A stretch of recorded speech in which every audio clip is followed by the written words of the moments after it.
जरा सोचिए, एक संसद, देश के कानून, लोकतंत्र और संविधान का सबसे पवित्र मंदिर, और उस संसद के दरवाजे पर अचानक बुर्का पहनकर एक अनजान महिला दाखिल होती है।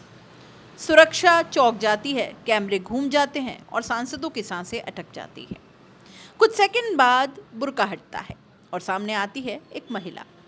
पूरी संसद हक्की बक्की, क्योंकि यह सिर्फ बुर्का नहीं था, ये एक राजनीतिक स्टंट था, एक सांप्रदायिक संदेश था और एक देश की संसद में हुआ सबसे बड़ा नाटक था।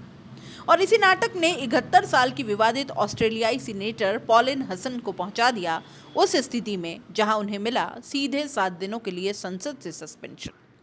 कहानी यही खत्म नहीं होती, ये तो अभी शुरुआत है। पॉलिन हसन ऑस्ट्रेलिया की वही नेता जो हमेशा विवादों की चादर ओढ़कर ही राजनीति करती हैं।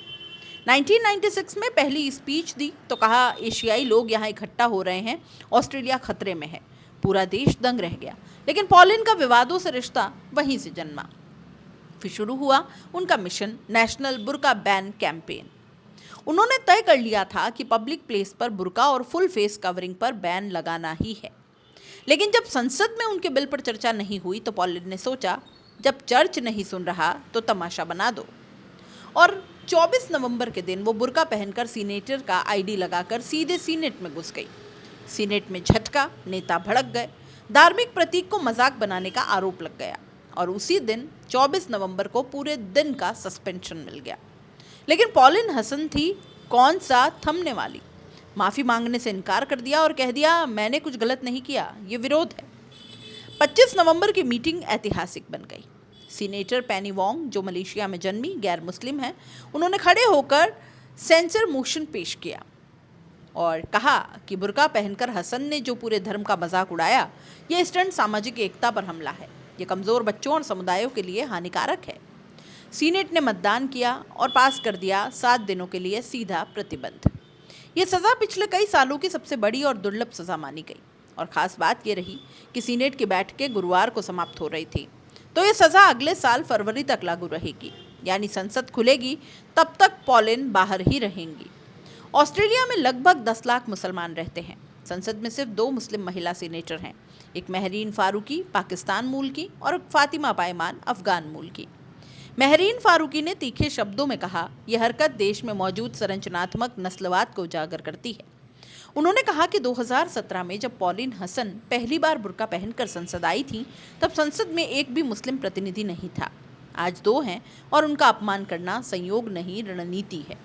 फातिमा पायमान सोमवार को बोली थी कि अपमानजनक और शर्मनाक हरकत है। Australian federation of Islamic councils के अध्यक्ष रतैब जनीद ने कहा कि हसन का यह स्टंट उनकी लंबी चलती नफरत वाली राजनीति का हिस्सा है। वो लगातार मुस्लिम समुदाय और प्रवासी लोगों को निशाना बनाती रही हैं।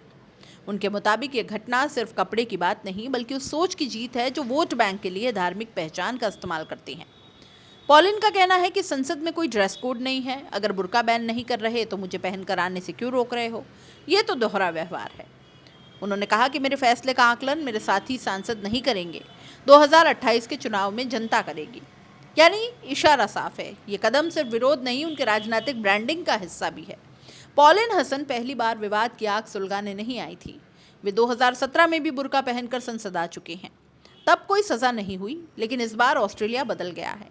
संसद में मुस्लिम प्रतिनिधित्व बढ़ चुका है और समाज ऐसे तमाशे को बर्दाश्त करने को तैयार नहीं, इसलिए प्रतिक्रिया भी बेहद तेज और कड़ी आई। पूरी दुनिया में धार्मिक पहचान पर संघर्ष बढ़ रहा है, चाहे वो हिजाब का मुद्दा हो, क्रॉस का या पगड़ी का हो। ऐसे में संसद के फर्श पर बुर्का पहनकर राजनीतिक स्टंट करना सिर्फ विरोध नहीं, बल्कि सांप्रदायिक ध्रुवीकरण को बढ़ावा देना है। पॉलिन हसन जानती थी कि कैमरा उन पर टिकेगा, दुनिया देखेगी और उनके समर्थक तालियां बजाएंगे, और शायद यही उन्हें चाहिए था। राजनीति करो, धर्म मत भड़काओ। ऑस्ट्रेलिया की संसद ने दुनिया को संदेश दिया है, लोकतंत्र में विरोध जरूरी है, लेकिन किसी धर्म, समुदाय या पहचान का मजाक उड़ाकर नहीं। पॉलिन हसन का बुर्का स्टंट उन्हें सुर्खियों में तो ले आया, लेकिन साथ ही देश के सबसे बड़े लोकतांत्रिक मंच से 7 दिनों की बाहरगिरी भी दिला गया। और अब सवाल पूरे देश में गूंज रहा है, क्या ये स्वतंत्रता का दुरुपयोग है या लोकतंत्र की रक्षा का फैसला? जनता फैसला करेगी, जैसा पॉलिन हसन चाहती हैं, या शायद उनसे बिल्कुल उलट। आप इस पूरे मामले पर क्या सोचते हैं? अपनी राय कमेंट बॉक्स में लिख भेजिएगा। चैनल को लाइक, शेयर और सब्सक्राइब भी जरूर कर दीजिएगा।